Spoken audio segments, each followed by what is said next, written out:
గుండెల్లో పెంచుకొని పెద్ద చేసి పెళ్లి లేకుండా ఒంటరిగా వదిలేయాలా? దాని భవిష్యత్తు ఏం కావాలమ్మా? వైష్ణవి సమస్య వాడితో చెప్పమంటుంది. ఎలా చెప్పగలను తల్లి? అమ్మా, నువ్వే దారి చూపించాలి, నా కూతుర్ని దీవించాలి.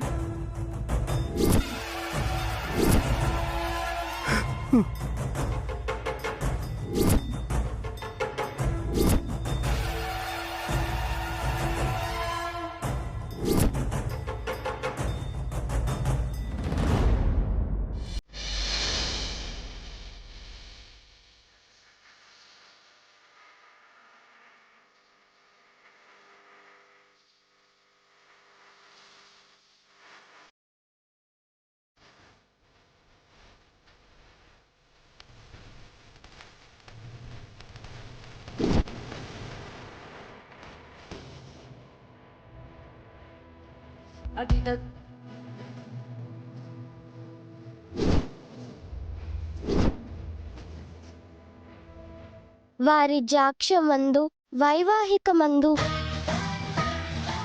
బ్రాణ విత్తమాన భంగమందు జకిత గోకులగ్ర జన్మ రక్షణమందు బొంకవచ్చు నగము పొందధర్య అశ్వత్థామాత కుంజరః. ధర్మరాజుతో కృష్ణ భగవానుడు అనిపించడం ధర్మమే కానీ అధర్మం అన్న సంకోచం వద్దు. బాలవాకు బ్రహ్మవాకు అంటారు. బాగా చెప్పానా తాతయ్య? చాలా బ్రహ్మాండంగా చెప్పావమ్మా. పాప రూపంలో వచ్చి పరిష్కారం బోధించావా తల్లి? అందుకేనా 100 అబద్ధాలు ఆడైనా పెళ్లి చేయొచ్చు అంటారు? అమ్మా, ఒకే ఒక్క మాట నీ మాటగా వాళ్ళతో చెప్తాను. అది మా వైష్ణవి జీవితం బాగుండటం కోసమే. మళ్ళీ జీవితంలో ఎప్పుడూ అబద్ధం మాట్లాడను.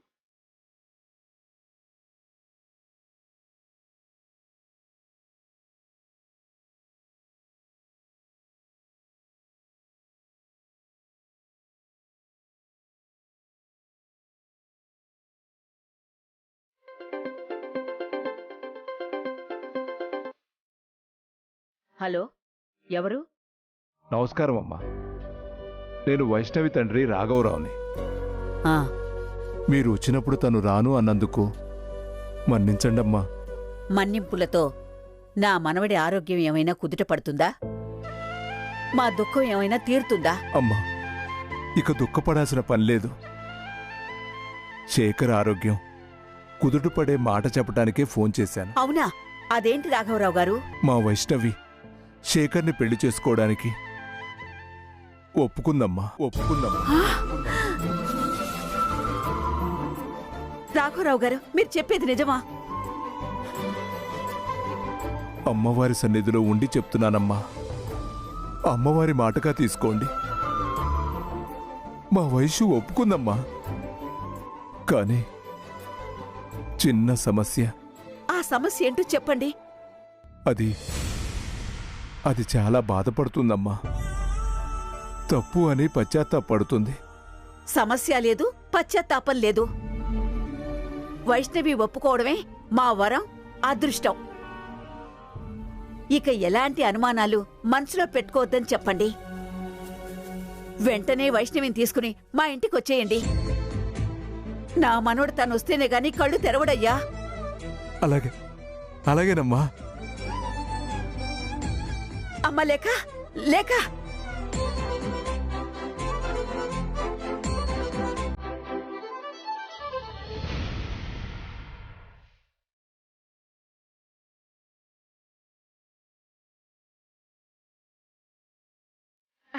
అమ్మ లేక లేక వైష్ణవి పెళ్లి కొప్పుకుందంటమ్మా.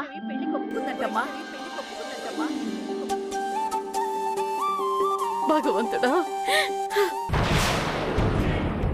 మిథున పెళ్లి ఆపాలని ట్రై చేస్తూ ఉంటే ఇప్పుడు వైష్ణవి కూడా దాంతో పాటే వచ్చేలా ఉంది.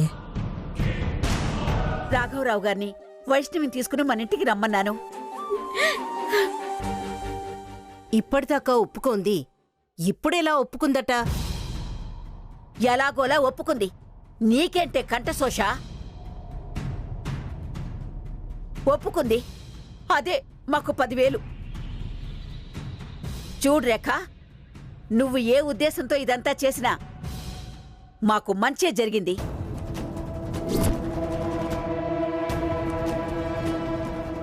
దేవుడు మంచి వాళ్ళకి మంచే చేస్తాడు.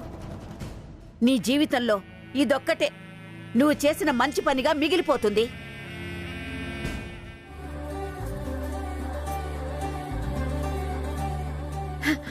శేఖర్, వైష్ణవి పెళ్లి కొప్పుకుందంట.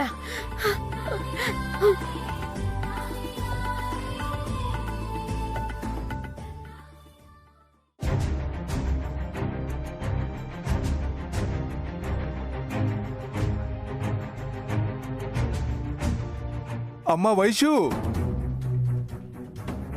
అమ్మ వైషు, నువ్వు చాలా అదృష్టవంతురాలివి తల్లి. వాళ్ళతో మాట్లాడారా నాన్న? వాళ్ళు ఒప్పుకున్నారనే నువ్వు అదృష్టవంతురాలివి అంటున్నాను. నాన్న, నాకున్న లోపం గురించి వివరంగా చెప్పారా? చెప్పానమ్మా, సమస్య ఇది అని అర్థమయ్యేలా చెప్పాను. పిల్లలు పుట్టరన్న విషయాన్ని వాళ్ళంత ప్రాబ్లంగా చూడలేదు. నువ్వు పెళ్లికి ఒప్పుకున్నందుకు చాలా సంతోషంగా ఉన్నారు. అంతకు మించి ఇంకేం అనలేదమ్మా. నిజంగా ఏం అనలేదు కదా నాన్న? అనలేదమ్మా, వాళ్ళు చాలా తేలిగ్గా తీసుకున్నారు. ఆ, అలా ఎలా తీసుకున్నారు? ఆ, ఆహా, మంచితనం తల్లి, ఉన్నతంగా ఆలోచించే తత్వం. అన్నిటికీ ఆ దేవుడే ఉన్నాడమ్మా, నువ్వేం బాధపడకు. ఇంత ఉన్నతంగా ఆలోచించిన వారసత్వ సమస్య కదా నాన్న? వాళ్ళకన్నా నువ్వే ఎక్కువగా ఆలోచిస్తున్నావు. నన్ను నమ్మవా? అయ్యో, అది కాదు నాన్న.